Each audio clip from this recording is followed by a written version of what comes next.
Servus, Glück auf und herzlich willkommen zu einem weiteren FC Bayern Talk. Ja Leute, diesmal zum Bundesliga-Spiel zu Hause gegen den SC Freiburg. 2:1 gewonnen. Ja, das Gegentor war unnötig, aber auch nicht unverdient für Freiburg. Ansonsten denke ich ein verdienter Sieg, wenn auch ein knapper Sieg, das erwartet. Schwieriges Spiel. Denke gerade erste halbe Stunde war es auf Augenhöhe, war Freiburg extrem zweikampfstark, aber wir haben auch gut dagegen gehalten, wie ich fand. Ja, mit dem Tor in der 30. haben wir das Spiel eigentlich im Griff gehabt. Ne? Danach waren wir klar besser, viel mehr Spielanteile, waren dann auch griffiger in den Zweikämpfen, haben die Zweikämpfe gewonnen, haben aber vor allen Dingen auch die zweiten Bälle geholt, was wir in den ersten 30 Minuten nicht so haben, wenn wir mal durch die Mitte was versucht haben bei Freiburg. Das war dann urplötzlich alles da. Zweite Halbzeit sind wir eigentlich sehr gut reingekommen, fand ich so, die ersten 10 Minuten. Ja, und dann haben wir wieder so einen kleinen Schlendrian drin gehabt. Das war dann so ein bisschen so dahingeplätscher, nenne ich es mal. Und dann mit den Auswechslungen, ja, war so ein kleiner Bruch bei uns im Spiel. Dann ist Freiburg nochmal ein bisschen besser geworden. Hatte jetzt nicht wirklich Chancen, außer diese 2 Fernschüsse, die irgendwie 3 Meter am Tor vorbeigingen. Ja, und haben dann halt in der 90. oder in der 93. Minute noch das 2:1 gemacht. Ja, sah Nianzou nicht gut aus. Ja, muss er haben den Ball, wenn er nicht hat. Kann er nicht so passiv da stehen. War aber auch ein bisschen unglücklich, muss man auch sagen. Aber ansonsten geht das auf seine Kappe. Da müssen wir auch nicht drum herum reden. Ja gut, den einen Freistoß hat der Neuer noch gut gehalten gehabt, das stimmt. Wenn wir das noch dabei nehmen. So bei Standards waren die Freiburger schon mal immer ein bisschen gefährlich. Ja, wir haben heute einen Levi gesehen, der nicht wirklich in Form war. Einen Müller, der nicht wirklich in Form war. Ein Sané, der gut war, aber nicht sehr gut wie die letzten Spiele. Ich denke einfach, man hat gesehen, dass heute so ein bisschen die Kraft gefehlt hat bei uns. Würde ich einfach so behaupten. Weil die Jungs waren nicht so spritzig, waren nicht so... Ja, waren einfach nicht so da. Ne? Ich denke, das ist einfach die Frische, die gefehlt hat. Hat man auch in den Zweikämpfen, die ersten halbe Stunde hat natürlich auch gut geschlaucht, muss man auch sagen. Freiburg hat es uns super schwer gemacht. Waren sehr gallig. Ja, und mit dem 2:0 war das Ding eigentlich entschieden. Wo man sagen muss, dann durch die ganzen Auswechslungen haben wir eigentlich fast gar nichts mehr gemacht. So ein Gnabry, wenn ich den gesehen habe,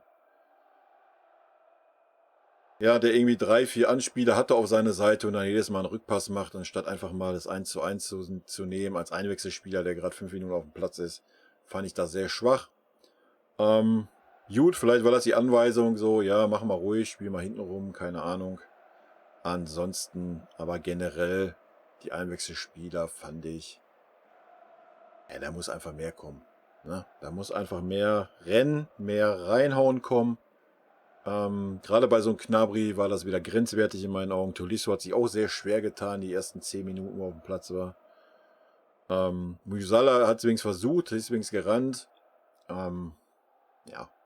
Aber ansonsten denke ich, haben wir ein gutes Bundesligaspiel gesehen. 1-3. Ja. Ich denke, es war ein interessantes Spiel, gerade die erste halbe Stunde.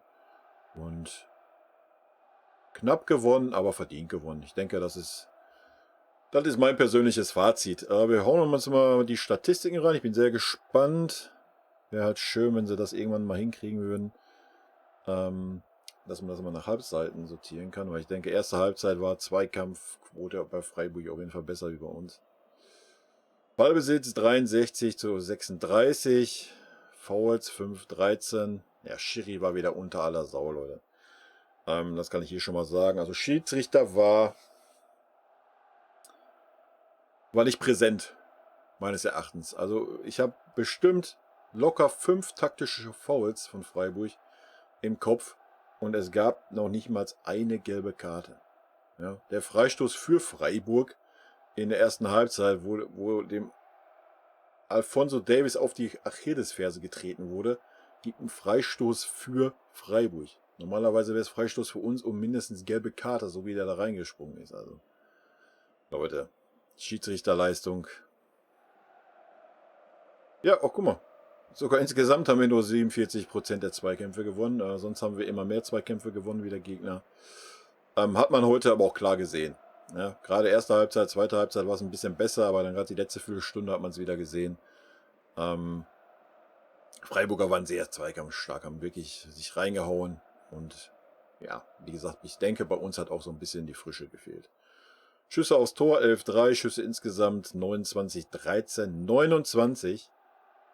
Alter Benny, keine Ahnung, was die da alles als Schuss gezählt haben. Also ich habe keine 29 Torschüsse im Kopf, Leute. Eieiei. Aber gut, sei mal dahingestellt. Eng 6-4, angekommene Pässe, wie immer. Wir sind immer bei so 560 und der Gegner bei der Hälfte. Flanken 14-13, sehr ausgeglichen. Aber wir haben mal wieder ein paar Flanken gehabt heute. Aber das ist auch, wo wir uns ein bisschen schwer getan haben, so am Anfang, ne? Weil Freiburg hat die Mitte zugemacht und wir haben ein bisschen gebraucht, um so in unser altes Spiel zu finden, sag ich mal. So, wo wir mehr über die Außen kommen. Da waren die Freiburger anfällig. Da haben wir ein bisschen zu lange für gebraucht. Da wäre ein bisschen mehr gegangen, denke ich. Gut, gucken wir mal genauer rein. Schüsse insgesamt, Davis 2, Sané 2, Levi 2, Torschussvorlagen, Müller 1. Ja, ich weiß nicht, was mit der Statistik hier los ist. Gewonnene Zweikämpfe, Hernandez 6, Sané 6, Levi 6. Ballkontakte, Upamecano 125, Kimmich 111, Süle 89. Und gefoult worden. Schenken wir uns. Wa? Ja, wie schon gesagt, wie mein Eindruck wie ich mir schon gedacht habe, hat Freiburg sogar am Ende mehr Zweikämpfe gewonnen. Ja, ansonsten gibt es relativ wenig zu sagen. Wir können gerne mal einmal durchgehen. Also Neuer war heute fehlerlos, obwohl er da, ja, was heißt fehlerlos? Den einen Ball, den er versucht abzufangen, da im 16er, hätte ins Auge gehen können. Sein megamäßiges Aufrücken und auf einer Linie mit den Innenverteidigern stehen, habe ich auch nicht verstanden in der zweiten Halbzeit. Das war komplett unnötig. Vielleicht hat er in der Phase einfach zu viel Langeweile gehabt, ich weiß es nicht. Von daher würde ich ihm eine 3 geben. Für eine 2 waren das einfach die Dinger, die man sich hätte schenken können. Fonsi war heute mega stark, fand ich, würde ich eine 2 geben. Hat viel nach vorne gemacht, ist viel gerannt, wir haben sogar bei Zweikämpfe gesehen, ne? War da gut dabei. Süle würde ich eine 3 geben, ja, auf der Posi.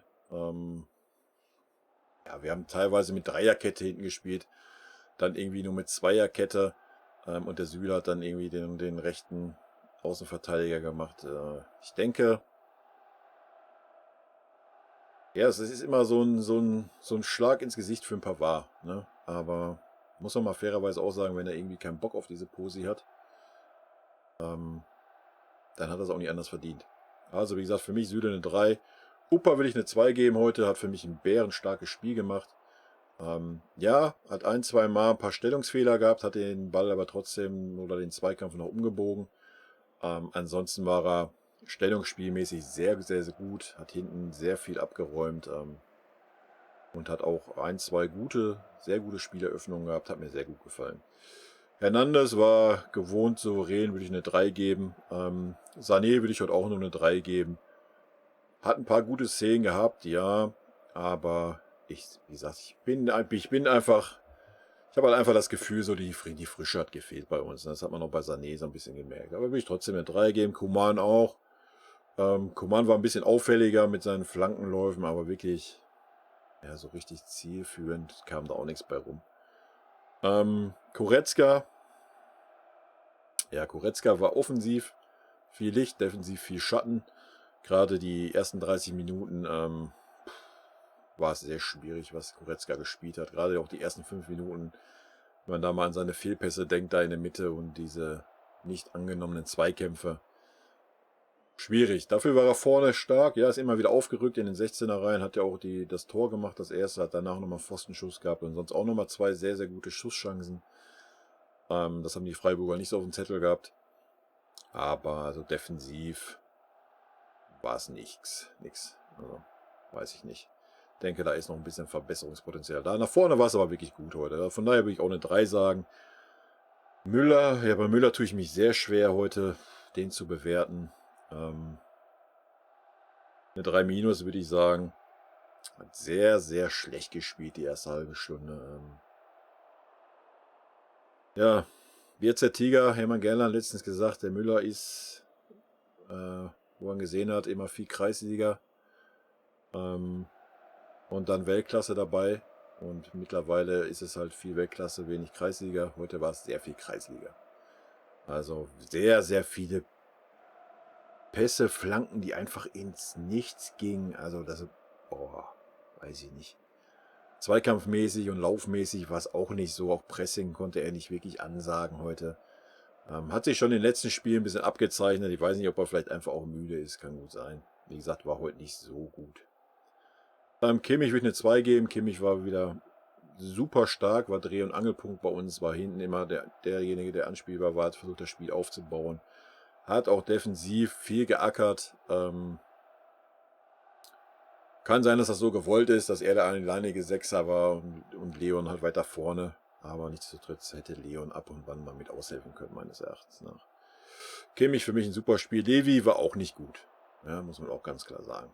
Er hat das Tor gemacht, ja, den muss er auch machen, wenn er da steht. Aber ansonsten war Levi schlecht, muss man auch sagen. Würde ich auf einer Stufe mit Müller sehen, würde ich auch eine 3 minus geben. Ja, hat sich zweite Halbzeit dann mal ein bisschen fallen lassen zwischendurch, um überhaupt mal einen Ball zu kriegen.